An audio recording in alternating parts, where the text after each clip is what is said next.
much, man. A great segment. Thank you.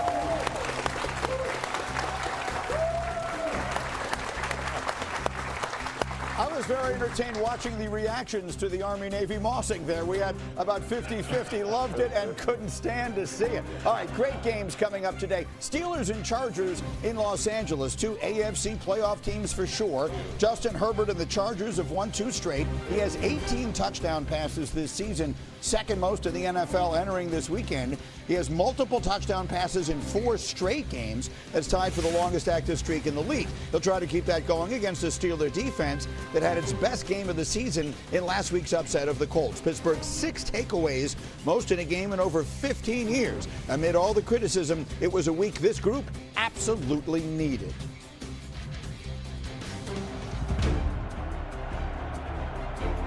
Love gets a snap, wants to throw, crossing pattern, middle of the field. It's Kraft. Kraft ran away from the trail defender, and it's another touchdown for Kraft and the Packers. Our issues are us. We own the outcome of our performances. Just didn't play good enough football. I'm worried about their defense. This defense is old, and they might be the worst defense in the league playing right now. Things ain't always be perfect. We just got to battle back. It's going to be resolved this week. That ends with us. If we're going to win this game, it's because of us. T.J. Watt, the strip sack master. This defense is playing with their hair on fire. 1, 2, 3, 4, 5 turnovers. We didn't like what we saw on film the last 2 weeks, so this was, we had to come out and make a point, and I think we did today. Sure felt like a game that Steeler defense needed, led by their star T.J. Watt. What statement did you think they made last week, Ted? Okay, let's be honest. We have been on a Pittsburgh Steeler defense, it seems like from the beginning of the year. Blown coverages, error repeaters, lack of effort last week, and we get on them, right? But when they come back and they play, we're going to give them some love. I believe it started with T.J. Watt and everything that he did for this team from a pass rushing standpoint, not just the production, but also how he affects everything around him. Let's watch T.J. Watt right here coming off the defensive left edge. Watch him fake that post right there with his right arm and drop it. Drop it, and then here comes the vintage T.J. Watt rip, gets underneath, runs the hoop, gets the ball out of Daniel Jones, and that was the start of a big day for T.J. Watt because he does so many things. This interception by Peyton Wilson is because of T.J. Watt. He has Taylor in man-to-man coverage, all right? Taylor chips him. He doesn't expand. So Wilson just stands there. He says, I got him in coverage. It's all covered. But guess what? Here comes the ball right in your belly. It's because of your positioning on top of the running back because he didn't release in coverage because of T.J. Watt. And then to ice the game. Pressure in Daniel Jones' face. He throws an interception. There's the ball disruption. T.J. Watt, where were you before this game? But he's back, and this is what the defense needs. Not only T.J. Watt, Nick Herbig, Highsmith, all of these rushers need to help the secondary. There are some proud Pittsburgh Steelers fans in the audience. Make some noise. There they are, okay? They loved seeing the defense last week, and so did I. The Pittsburgh Steelers defense got to continue that way. Yeah, quite honestly, the 6 takeaways were impressive. And it was such a dominant performance by their defense. They only got outgained by 143 yards. I ain't buying it yet. They got to put some games together, but 143 more yards. So, look, to me, here's what I know about this thing. The stats, when you look at it, usually Pittsburgh's one of the top 5 defenses in the National Football League for the last 100 years, all right? But they're ranked 25th per drive if you take out the series that don't end in a takeaway. 25th. That's not Pittsburgh Steelers defense. We'll see. I like the fact they played much more zone defense last week than they have in the 2 previous games for sure. And what that does is it makes the quarterback, and Alex, of course, could speak on this, it makes the quarterback have to sit back and read the coverage. When you know it's man coverage, Alex, you can do what?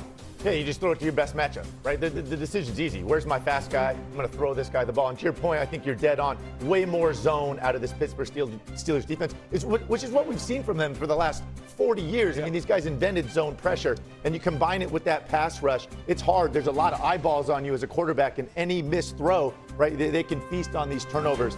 And I do think that's going to play out today because, again, this Chargers offensive line is so banged up. They just lose Joe Alt for the season again.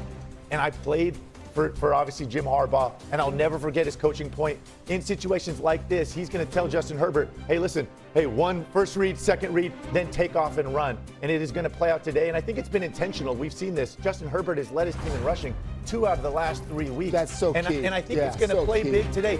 Don't sit in that pocket. You just saw those sack fumbles from a week ago, right? Get out of there. This guy's a phenomenal athlete and can be a real weapon.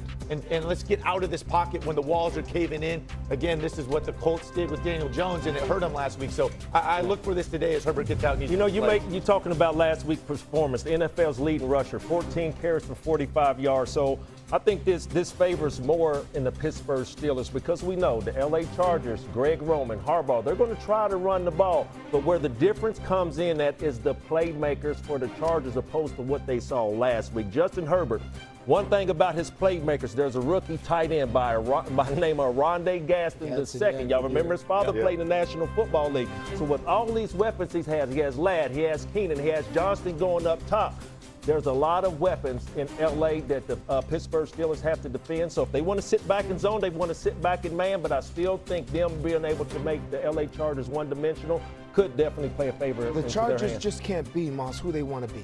You know what I mean? Who Harbaugh wants to be. They have to adjust. To run the football. And the adjustments got to come from Herbert. Yeah. Herbert has to be the one that says he needs that 50 yards rushing, I think, is the mark. Rush for 50 yards at least to make up for the lack of running game, the lack of, the tough prowess of your offensive line because you're so hurt. If it's not with your arm, he's got to put on the cape. It's got to be Herbert if you can't run the football for the Chargers. Well, I think the last game he had 7 rush attempts, scrambles for 62 yards. That's what I love, and right 4 there. first downs. So that is going to be a big part of what they do. I think they have to. I spread them out. Again, it might be I spread the defense out. I know it's in L.A. It might be a home game for the Pittsburgh Steelers. They travel well there. Right? I mean, look for the Chargers to be going silent count at home. I can actually put a number to that. A Vivid Seat says 61% of the crowd is projected to be rooting for the Steelers. I see you, so Greeny. we will see. Okay. We're counting it down to kick off here. And speaking of counting, we have 30 seconds for Adam Schefter. Shefty, go. Well, Greeny, Vivid Seats is going to be low on that number. I've been to a Chargers-Steelers game. It's going to be low. All right, a week after we saw Cam Little kick a 68-yard field goal, kickers are back in the news. The Falcons have a new kicker today against the Colts, Zane Gonzalez. The former Falcons kicker, Younghoe Koo, is kicking for the Giants today, and the Rams are using a kicker, Harrison Mevis, 6 foot, 245 pounds, who made it in the UFL before. Speaking of changes, the Browns have a new play caller today. Tommy Rees takes over the play calling duties from head coach Kevin Stefanski against the New York Giants today. Tommy Rees in charge of the Browns offense, Greeny. If that looks any better against the Jets today. Meanwhile, we've talked about the Ravens and Lamar Jackson. He's in the house in Minnesota. Really interesting to us that all of you, as members of the lifelong brotherhood that is the National Football League, would just share some of your emotions. Teddy, starting with you. Yeah, you said lifelong, and that's the truth because you retire and you move on, and we all go our separate ways, but you still have that brotherhood that affects you. My prayers are, of course,